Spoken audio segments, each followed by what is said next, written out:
नमस्कार, आज हम करने जा रहे हैं कक्षा 10वीं मैथ्स का MCQ सीरीज़ पार्ट 2, जिसमें कि पहला क्वेश्चन है द्विघात बहुपद के शून्यंकों की संख्या है।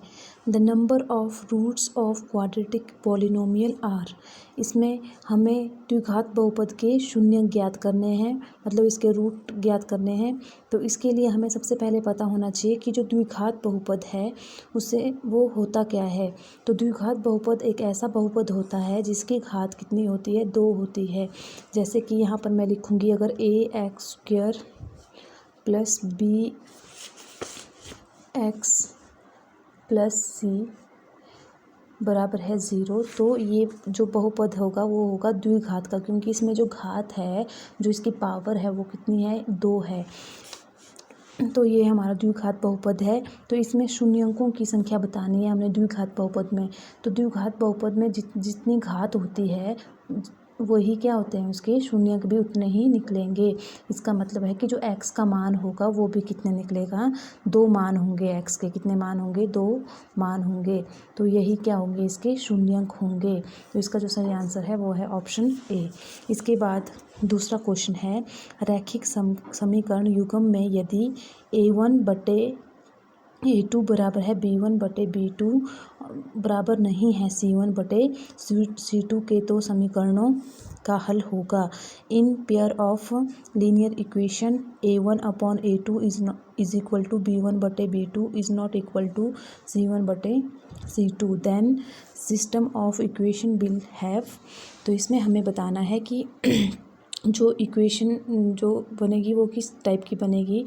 इसमें सॉल्यूशन कितना होगा, एग्जैक्टली 1 सॉल्यूशन होगा, या अनेक इनफाइनाइट सॉल्यूशन होंगे, या कोई हल नहीं होगा, मतलब नो सॉल्यूशन होगा। तो इसको करने से पहले हम डिस्कस करेंगे कि अगर हमारे पास 2 इक्वेशनें दी गई हैं तो हम क्या करेंगे। जैसे मान लो हमारे पास दी गई है a1x² + b1x + c1 is equal to 0, और दूसरी दी गई है a2x + b2x + c2 is equal to 0। तो अगर हम इनको कंपेयर करेंगे, कंपेयर करने के लिए हम क्या करेंगे, a1/a2 लिखेंगे। वो किसके बराबर हो जाएगा, अगर हमारे पास b1/b2 के बराबर नहीं होता है। फर्स्ट में अगर नहीं होता है तो हम बोलेंगे कि इसका एक ही हल होगा, एक हल होगा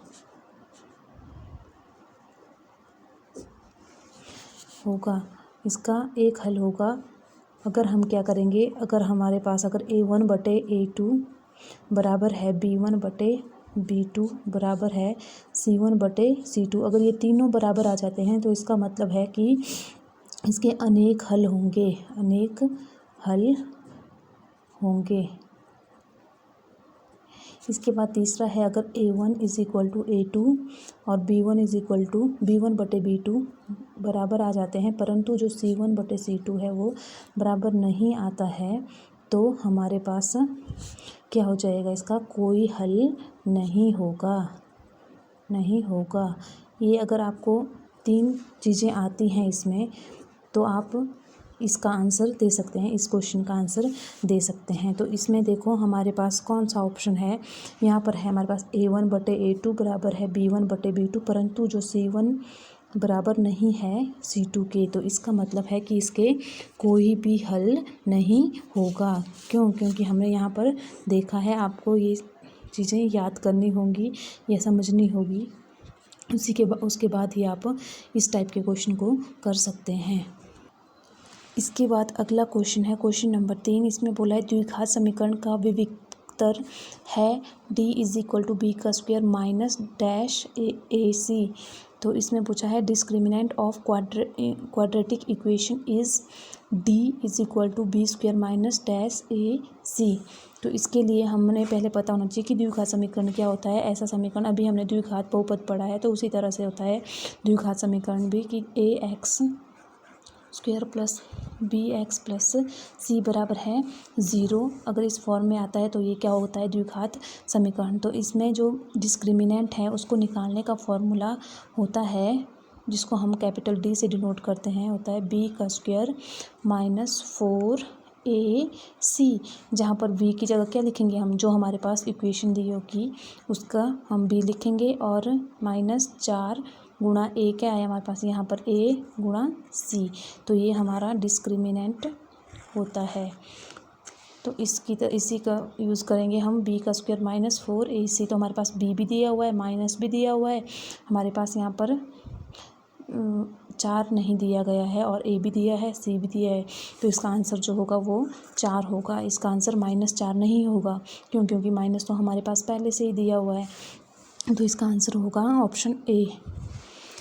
इसके बाद जो हमारा अगला क्वेश्चन है, क्वेश्चन नंबर 4, इसमें बोला गया है कि जो AP है 3, 1, -1, -3 का सार्व अंतर D है। Common difference D of an AP, किसी AP का कॉमन डिफरेंस हमें निकालना है। कैसे निकालेंगे, तो सबसे पहले हम AP लिख लेते हैं। AP क्या है हमारे पास, AP है 3, 1, -1, -3। तो इसमें जो पहला पद है, प्रथम टर्म है इसकी, वो है A1 = 3, और A2 क्या आएगा यहाँ पर 1, और A3 आएगा यहाँ पर -1, और A4 आएगा -3। तो जो D है, D निकालने के लिए हम क्या करते हैं, यहाँ पर D निकालने के लिए हम क्या करेंगे, A2 माइनस A1, A2 से माइनस कर देंगे A1 को, तो आ जाएगा 1 - 3 बराबर है -2। इसके बाद फिर से क्या करेंगे, अभी तो हमने एक ही निकाल के हमारे पास -2 आएगा। इसी तरह से हम क्या करेंगे, फिर से D निकालेंगे।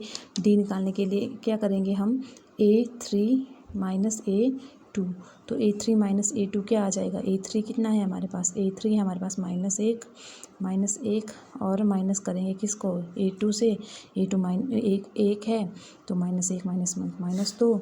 इसके बाद अगला फिर से क्या करेंगे, D निकालने के लिए हम क्या करेंगे, A4 - A3, तो इसको करेंगे हम, A4 क्या है हमारे पास, A4 है -3, और A3 है -1, तो भर दिया हमने। माइनस तो हमारे पास भी पहले से ही था, और A3 का मान कितना है, -1 है, तो हमने -1 यहाँ पर भर दिया।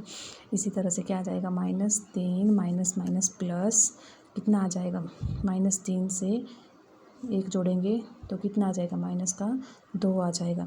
तो हमने देखा कि यहाँ पर -2 आ रहा है, यहाँ पर भी -2 आ रहा है, यहाँ पर भी -2 आ रहा है, तो सबको जब हमने माइनस किया तो हमारे पास जो डिफरेंस आ रहा है वो सेम आ रहा है। कितना आ रहा है, -2 आ रहा है। तो इसका जो आंसर होगा वो होगा ऑप्शन बी -2। इसके बाद जो लास्ट क्वेश्चन है वो है, पाइथागोरस प्रमेय के अनुसार आधार का स्क्वायर जमा लंब का स्क्वायर बराबर है, किसके बराबर होता है। According to Pythagoras theorem, base square plus perpendicular square is equal to dash dash dash dash dash. तो हमें इसका आंसर ज्ञात करने से पहले हम पहले एक त्रिभुज बनाएंगे। कौन सी त्रिभुज बनाएंगे, पाइथागोरस ने जो प्रमेय दी थी वो हमें समकोण त्रिभुज पर दी थी, तो हम समकोण त्रिभुज बना लेंगे, जिसमें जो आधार होता है, आधार क्या होता है, बेस, जिस पर कोई त्रिभुज टिकी हुई होती है। तो यहाँ पर इस वाले में पूरी की पूरी त्रिभुज टिकी हुई है, तो ये क्या है, इसका आधार है। तो ये है इसका आधार, जिसको हम बोलते हैं बेस, और इसको हम बी से भी डिनोट करते हैं। उसके बाद होता है इसका एक लंब होता है, जिसको कि हम बोलते हैं परपेंडिकुलर, और इसको मैं परपेंडिकुलर यहाँ पर लिखा भी है, जिसको हम पी से डिनोट करते हैं। और इसके बाद जो इसकी बड़ी वाली भुजा होती है, हमेशा जो बड़ी भुजा होता है वो हमेशा कर्ण होता है, जिसको क्या बोलते हैं, हाइपोटेन्यूज बोलते हैं, जिसको हम एच से डिनोट करेंगे। तो हमारे पास जो पाइथागोरस ने थ्योरम दी थी उसमें बोला गया था कि जो कर्ण का स्क्वायर होता है वो किसके बराबर होता है, आधार का स्क्वायर प्लस लंब का स्क्वायर। तो हमारे पास क्या आ जाएगा, हाइपोटेन्यूज का स्क्वायर बराबर है, आधार को हमने बी से डिनोट किया है, प्लस लंब को हमने किससे किया है, एच से। तो ये हमारे पास क्या हुआ, पाइथागोरस प्रमेय है। तो इसके अनुसार देखो, अब हमारे यहाँ पर आधार का स्क्वायर प्लस लंब का स्क्वायर किसके बराबर हो जाएगा, आधार का स्क्वायर प्लस लंब का स्क्वायर बराबर है कर्ण का स्क्वायर के बराबर हो जाएगा। तो यहाँ पर आंसर आएगा कर्ण का